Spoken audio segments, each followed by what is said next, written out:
Welcome to Orthodontic Smiles, the podcast designed for all dentists and their staffs who practice orthodontics.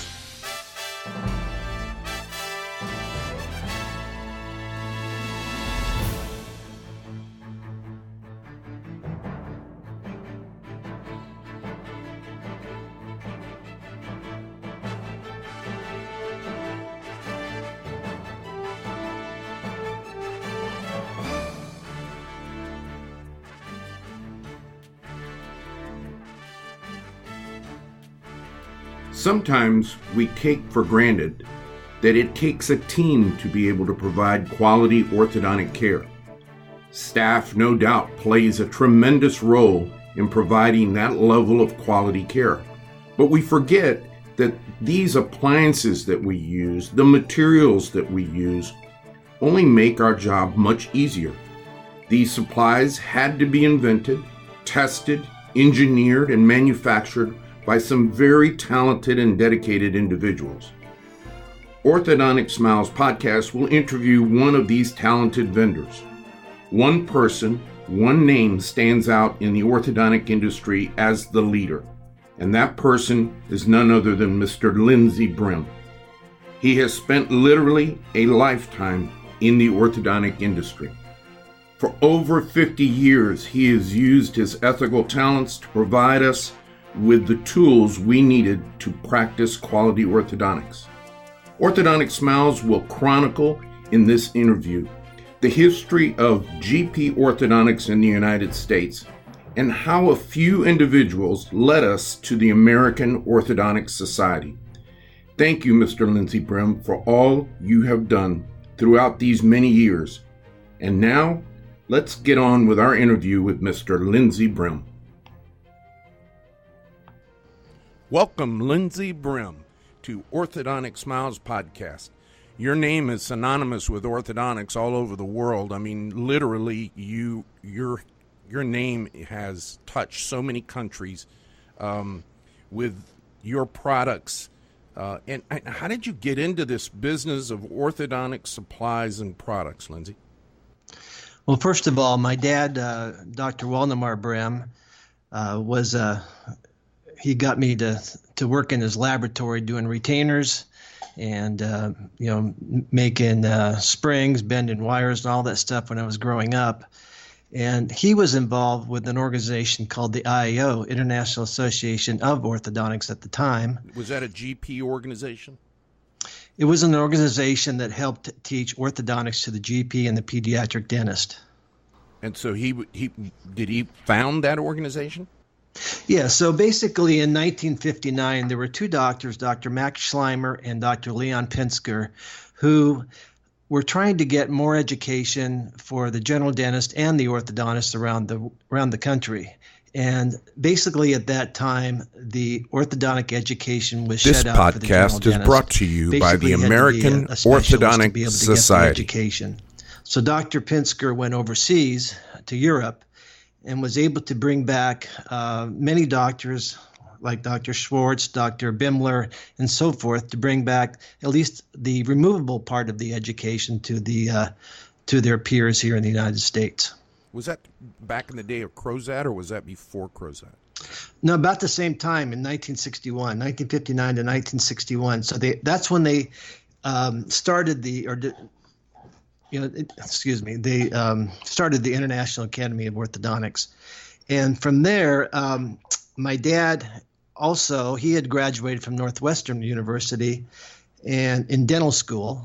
And at the same time, came back to Fresno. He was very poor at the time, but wanted to add orthodontics to his practice because we had a lot of relatives that wanted straight teeth and so forth. So he was looking for, another venue to be able to learn orthodontics. So the IAO popped up out of Long Beach, California, and that's where he got involved with them and started taking courses with them on not just removable, but at the time it was called the edgewise technique. Yeah.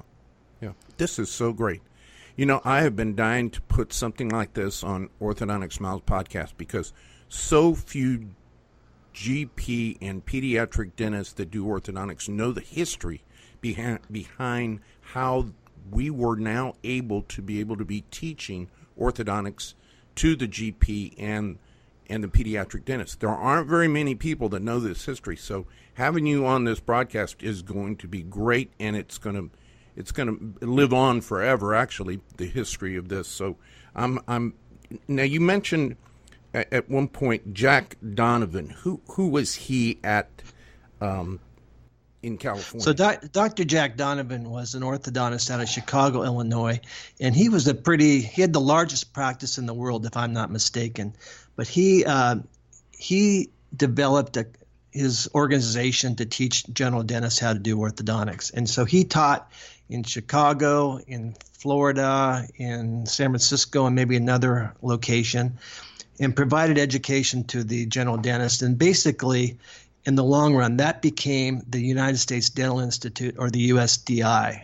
And gotcha. Okay. That's where that developed from. So he was the original. He and the IAO were the two original main organizations that taught general dentist orthodontics. Well, I'm assuming that he wasn't a very popular guy to begin with, at least amongst the orthodontists. No, not at all. In fact, I'm sure there were some. Well, as my dad said, there were bomb scares, a whole bunch of things like that. Yeah, I guess that's true. True. But you actually got started just working in your dad's office, and you know the history behind it through your close association with him teaching as well.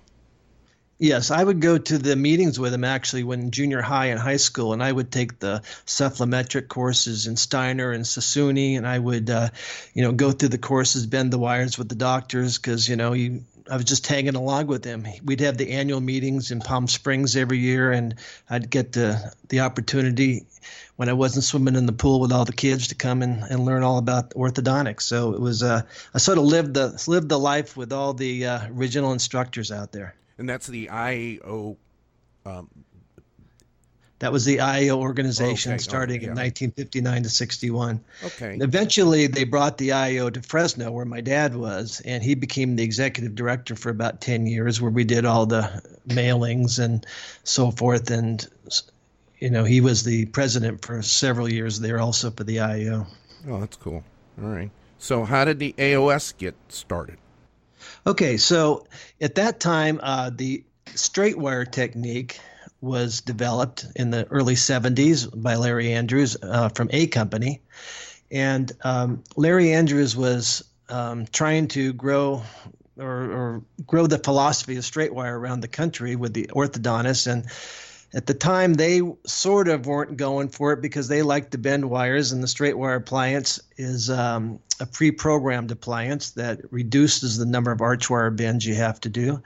And so he was trying to keep his business called A Company in business, basically. So he invited 10 IAO instructors to come to him. And my dad was one of them. Bill Wyatt was one of them, and several others. And they were given 10 cases each to go back and practice in their offices.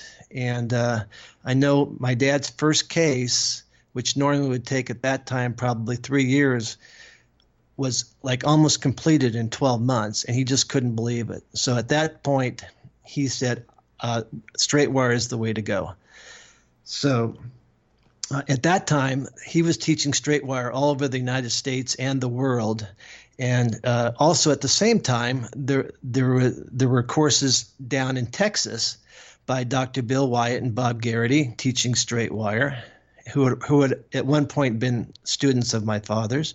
And there was also Charlie Yates and Dick Moore, who were also teaching down in Texas. They were teaching the tip edge technique, which eventually became tip edge. I'm sorry, it was the beg technique, which eventually became tip edge. And I think at some point about 1975, they decided they wanted to become independent.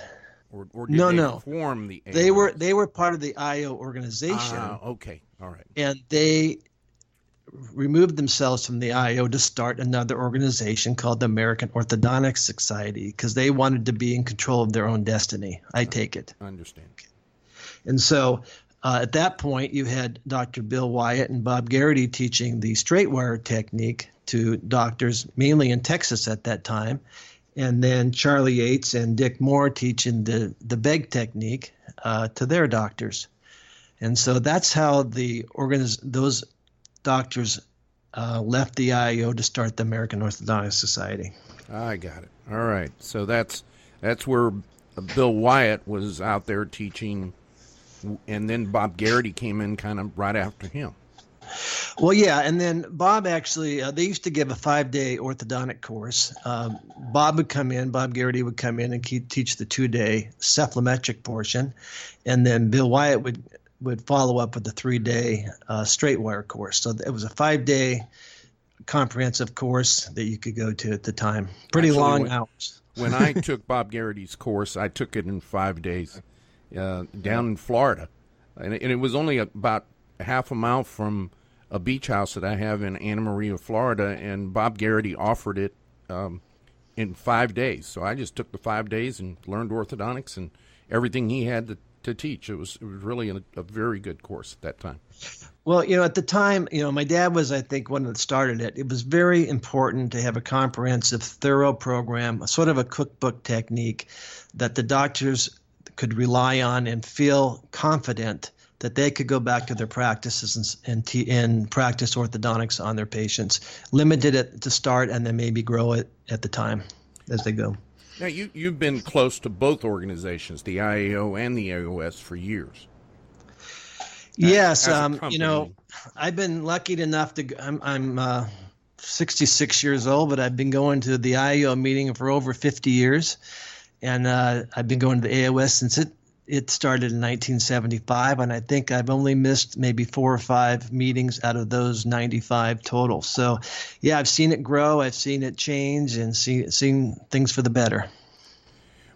Back then, what were the struggles that the GP had in learning orthodontics? Was it just the inability to be able to get to courses, or was there a lot of pressure being put on the GP not to learn orthodontics? How did that play out? Really what there just wasn't education for the GP. And at the time, you have to understand that edgewise was the technique, and edgewise was the main technique around the United States. And with the edgewise technique, there's a lot of wire bending. There's a lot of artistic wire bends that you have to do to get the teeth in the proper positions. And so it was very hard for a general practitioner to possibly get a finished result much harder then than it is today. Let's put it that way. Yeah. And that was because of the straight wire appliance that came out that all of a sudden reduced the number of these arch wire bends that were necessary. But originally, you had to have a band in each tooth, and you had to, every time that a patient would come in, you'd take that wire out and have to put those angles of tip, torque, and in and out every time into every bend. Yeah. And that really was something that maybe a 2-year education or 3-year education really helped to have. So. Yeah, no, that's when I first learned to do orthodontics and move teeth. That's exactly what I was using. I was using edgewise technique and putting bands on central incisors. It was quite a bit more difficult than it is today. But who was making these new appliances, these new straight wire appliances? What company was doing that? So that was a company. So Dr. Andrews back in the late 60s was going to Ohio State, going to ortho school, and he had gone to one of the annual meetings and looked at all the finished cases by all the doctors and saw that there wasn't anything consistent from doctors finishing their cases from the Northwest, the West Coast, the Southeast, and so forth. So he said, geez, I'm going to go back and I'm going to take a model, an impression of everybody that's got perfect occlusion that have not had orthodontic treatment. So he ended up getting 120 casts of these perfect occlusions. And he took measurements of the tips, the angulations, the inclinations, and so forth, and came out with what he called the 6 keys to normal occlusion, which gave a basis and a goal for doctors to treat towards. And so the A Company straight wire appliance was the first integrated appliance that had all these built into it. So the angles that are used in the straight wire appliance were Andrew's formula that he got from those 100 and some cases. Yes, that was the original straight wire prescription that was out there. Yes. Okay, and God knows that's been used all over the world, and yeah, straight wire is the number. Yeah, straight wire is the number one technique all over the world. From that, you've had Andrews, and you had a modification of his appliance called the Roth appliance, and another modification called MBT, which were three doctors using the original straight wire appliance too. So they all come from the Andrews original 120 models, but they wanted a different prescription for their techniques. Yeah, Roth changed it a little bit because he was more concerned with function of the teeth and the way they functioned and the way the cuspids met up with each other. So that was the reason for the change in that. Yes, and at the time there was a lot of extractions, right? Yeah. So he had some anti-rotation extraction brackets built into his formula also. So that and the extra torque in the anterior teeth, he just wanted that, at the time, a Farrah Fawcett type smile. Yeah, yeah. Well, it's sure a lot different than back then than it is today. How would you say the changes of the way we learn orthodontics today, because you've been integral in the way we learn orthodontics today by the products that you sell. Is it more difficult, less difficult? We're still using the straight wire appliance, but how would you say it is today? Well, technology has helped the doctors a lot. Okay, obviously, we went from bands on every tooth to direct bond, so that now every direct bond bracket can fit basically every contour of a central, lateral, and cuspid. You don't have to have 30 sizes of each band. So, number one, the fit on the tooth is better. The aesthetic appearance is better. We've come out with a nickel titanium wire, which was revolutionary 30 years ago. And that allows the doctor to flex basically an arch wire into the case in initial stages of treatment and let it express itself and basically help to straighten the teeth faster than putting wire bends in each arch wire. So the concept back then was that the GP was not, there was so much to it in edgewise that the GP was not educated enough to be able to do orthodontics, and so this changed it remarkably. This allowed the GP to be able to start doing orthodontics and do a good job with it. Yes, definitely. Yeah, definitely allowed him to come to a better end result in a quicker fashion. Same for the orthodontist. So, oh yeah, you know, they use it too. There's no question about it. Yeah. But let me ask you this question about the comprehensive training that the American Orthodontic Society, since they're our sponsor of Orthodontic Smiles podcast, you've been really into that training for years and years and years. How would you give me a critique of how you feel that the training for the GP and the pediatric dentist is in doing orthodontics with the American Orthodontic Society? Well, the American Orthodontic Society for the last 30 years has had great instructors, great lecturers, and what they've done is it's not just teaching orthodontics basics. You are teaching the basics, but you're also teaching the diagnosis, treatment planning, the mechanics that are involved, and it's a series of lectures over many years to be able to treat a good amount, a percentage of your patients. Yeah, you can't treat every case. If you go through the beginning courses of the American Orthodontic Society, you can't expect to be able to treat every case that walks in the door, but you sure as heck can treat pretty much most of those cases and do a great job. The mentoring that also goes along with the American Orthodontic Society program is that you always feel comfortable that you can retake the class, and if you feel like you missed something, you can come back and retake the class the next year. And we always have people there in case you run into a problem. You can always call somebody and say, look, I'm having this problem. But nowadays, it's much, much easier than it used to be because we can text pictures of the patients right to the other doctor's chair, and he can give them his opinion about what needs to be done next. And many of the courses now have the last day that you can bring your own cases in and review them with all the other doctors, so they're learning from your own cases plus other doctors' cases.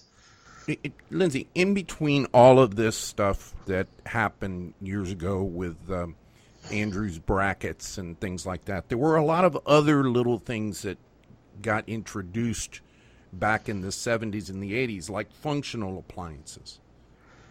Yes, the functional appliances, I feel, brought a big increase in the amount of orthodontics that are being done by the general practitioner. Dr. John Witzig was pretty famous with Dr. Merle Bean, Jay Gerber, and so forth, and bringing functionals over to the United States and introducing them to the general practitioners and orthodontists. And that allowed them to get involved with orthodontics in a milder way, starting slowly and then maybe adding braces after the fact. So it was kind of the precursor to Invisalign. Yes. Yeah. That's expand. Things have improved with Invisalign as well from its early beginnings, and I think most GPs out there, I think just about there's a sign of Invisalign just about outside of every GP office. Although if you do enough Invisalign, you're going to eventually find that you best have a little bit of knowledge of the straight wire appliance, because you might need to get in there and do a few little minor tasks at the end of your Invisalign case. Yeah, even nowadays, we even have doctors doing slight, expansion, AP correction and so forth up front, putting on some braces, and sometimes even finishing with Invisalign. Yeah, that's true. But you got started in this. You were involved in the history of most of the organizations out there that were responsible for teaching GPs and pediatric dentists. And then you went on yourself to start a company. Well, tell us about that company. Sure. Well, working at a company at the time, we were very big in bands and brackets, but we didn't have the auxiliary supplies to supply the orthodontist and the general practitioner.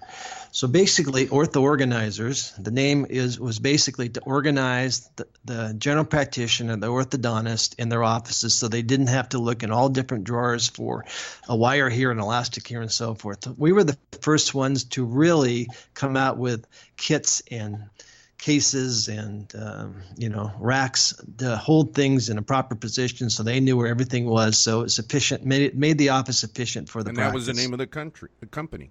Ortho Organizers. That was the whole purpose of it. And we started it in my bedroom in Leucadia, California, by the ocean. And I heard you worked out of the trunk of your car for many years. Yes, I'd take my little suitcase and go from course to course. There were a lot of doctors that helped me build this organization. Skip Truitt, Bob Garrity, my dad. Along the way there was a lot of Lenny Carapeza. Leonard Carapeza was a big one. He was one of the first straight wire users ever in the United States. He learned that from your dad? Yep, they were peers. They taught together a lot of courses on early treatment, and that was a big deal with the utility arch wires. There's no question that Lenny Carapeza probably could be qualified as the father of early treatment orthodontics. He's been lecturing for 40 years on longer maybe, on early treatment orthodontics, and there's probably no other man in the world that knows more about early treatment orthodontics than Lenny Carapeza. When I have a question, that's who I go to, Dr. C. Yeah, absolutely, and he was a very, very good friend of your dad's. I know that. Yeah. So anyway, at Ortho Organizers, we specialized in basically teaching and providing the product for the general practitioners doing orthodontics plus the orthodontist. But that was our specialty. And so we did that. I started Ortho Organizers in 1976, and built the company up for 30 years. We were in 75 countries around the world, teaching and providing product with 300 employees in San Diego, pretty much making, I would say, 75% of our products, all our brackets, bands, wires, elastics, and so forth. The only thing we really didn't make was adhesives. Wow. But did when you first started the company, did you concentrate just on the GP and pediatric dentist, or were you out there equally selling your product to the orthodontists as well? Well, initially we were going to the courses. We would take our little suitcase and basically sell pliers and chain elastic and arch wires at the courses. That's the way we did it. And then from there, we went to our first AAO orthodontic meeting, and we got a great response from the orthodontists, having a lot of organizers to help them with their offices mainly. When you say you're going to the courses, do you mean to the annual meetings, or just the courses that were being sponsored by the USDI, IEO, and AOS? We would go to both. Okay. We would go to the individual courses, and the annual meeting was great because you had a series of lecturers that were typically new to the organization's teaching. So there was a really broad knowledge of orthodontics and orthopedics exchanged at those meetings. Yeah. And so you went on from there to build this very, very large company. I've been to the facility that you built. I mean, it's massive, and you made a lot of products for a lot of other companies as well, did you not? Yes, we did. We made a lot of patented products: Titanium Palatal Expander, utility arches, Transforce for Dr. Bill Clark. We worked with a lot of doctors around the world. Ravi Nanda, part of my job when I was even at a company was to help sponsor Ron Ross. So all of those experiences helped me to, design and develop products for companies worldwide. So what instructors you think have been the most influential in the industry? Well, I've got a list. There's been a whole bunch, but in the orthodontic arena, Andrews was the one in my heart that really started everything. Then you have Roth and MBT, and you have Bill Clark and Dr. Ricketts in that area. And then in the GP ortho area, I think my dad was one of the pioneers of that, with Bob Garrity, Skip Truitt, Leonard Carapeza, Jay Gerber. All these are my friends. From there, we have Derek Mahoney, Brad Williams, Ed, and David Jackson. Yeah. You also have Bill Wyatt, was a big one, and we've got. I can go on with Joe Sims, John Witzig, Merle Bean. They all teach a little bit different technique, but they're close. So it's nice to be able to integrate them all. I suggest always to go to one instructor and learn that technique first, but then reach out and see what else is out there. Yeah.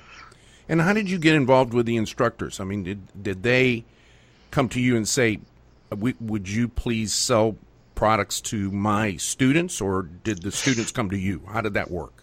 Well, what happened was a company had the only straight wire appliance around, and so that really was the wave of the future. And so any doctor that was out there teaching bracketing had to come to a company. And so one of my jobs at a company was to help promote the GP orthodontics and also promote Dr. Ross' course for him. So I was the marketing director for that. So because of that, I was able to travel around with all the instructors. You become friends. There's a partnership there. You help them to get doctors in their courses, and in turn, hopefully they like your product and will help to promote it to the doctors. Well, there was a lot of people that liked your product, Lindsay. That company grew so successfully. But at some point in time, about 7 or 8 years ago, you sold ortho organizers. Yeah, it was interesting. My dad had passed away in 2004, and I had been approached. When you own a big company, you get approached once a week by somebody. But I had been approached by some people in the dental industry, and I realized at the time none of my 3 children wanted to go on and take over the business. So I was offered basically an offer that I couldn't refuse that would basically allow us to live our lives out if we wanted to comfortably. So you took it.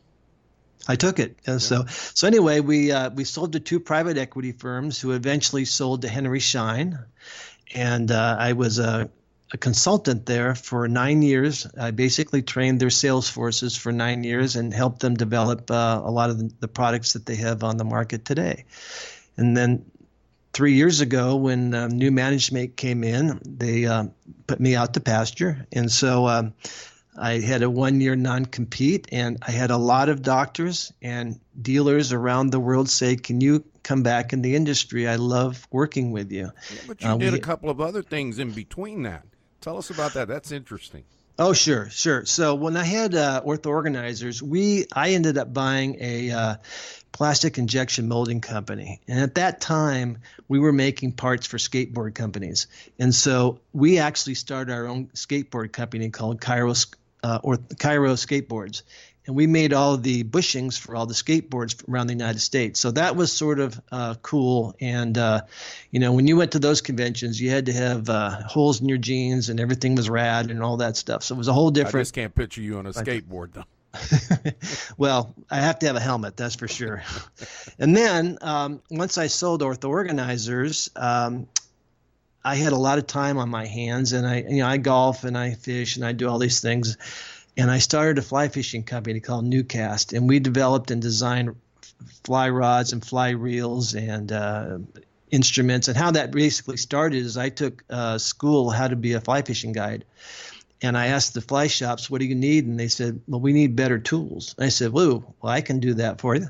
And so that's sort of how it started. And I kept that for 7 years. And then I sold it because the new company I got involved with started growing too big. Well, I tell you, they were beautiful fly rods. I have one of them, and I thank you for selling that to me. I have one. I bought one for each member of my family to go fly fishing, and we enjoy it tremendously. Thank you so much. But now this new company you started, tell us about it. Sure. So 3 years ago, 2.5 years ago, I had an opportunity. Again, a lot of doctors, instructors, and dealers said, "Can you come back in the industry? We've worked so well in the past. I'd really like you to come back." And so there was a company called OrthoArch, who was started in 1976 and has been out a long time. And I knew the owner at the time, Mike Zarappa, who was a real honest guy, and had known him for 40 years and was a competitor of his. But he was never able to really grow the business the way he wanted to. So he sold me the majority interest of OrthoArch 2.5 years ago, and we went in and redesigned the product line and priced it correctly, and off we went. And it's doing very well, I hear.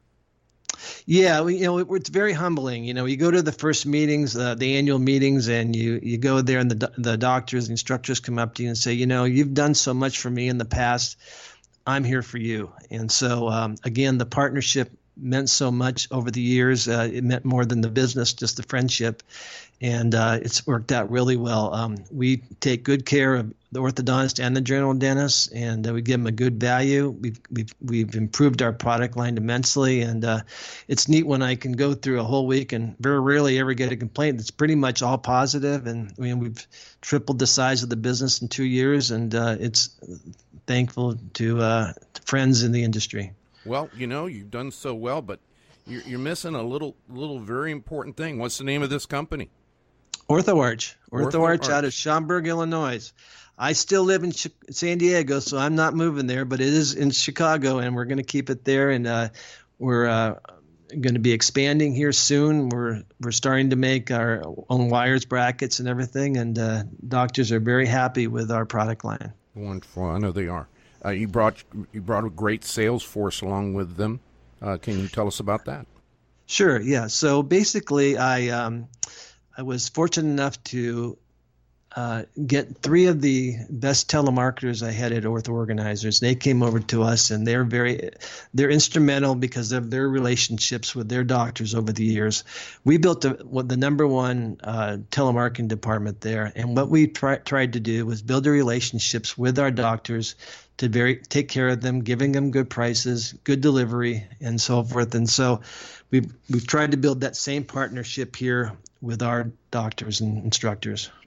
Well, Lindsay, this has been a remarkable piece of broadcast right here, because you have just documented for all of us the history of GP orthodontics and how it got started and how it developed, and how the vendors themselves have intricately gotten together to help GP orthodontics grow.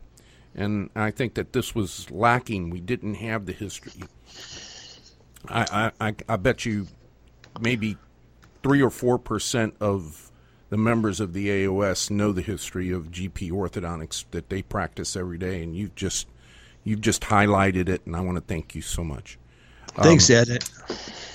Give my best to your lovely wife, who is also an integral part of this organization. We see her at all the meetings, and think the world of the both of you. And we'll be seeing you soon in San Diego. I know that's where the annual meeting for the American Orthodontic Society will be held, and that's right there in your stomping ground. So I know that you'll be bringing your Volkswagen bus to the meeting, I hope. We're going to be driving it there, my wife and I want to reiterate that she has been a big integral part of growing our businesses, both Ortho Organizers and Ortho Arch. It takes a partnership, and I've got a great one. You do have a great partner. Thank you so much, Lindsay Brehm, for coming on to Orthodontic Smiles podcast. This has been a good one, and I thank you so much for taking the time out of your day to enlighten us and give us the history of the American Orthodontic Society. Thanks, Ed. Appreciate it.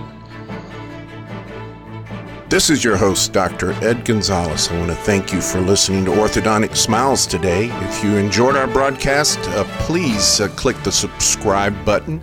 We'll be in touch with you in the future about our further broadcasts. Thanks for listening.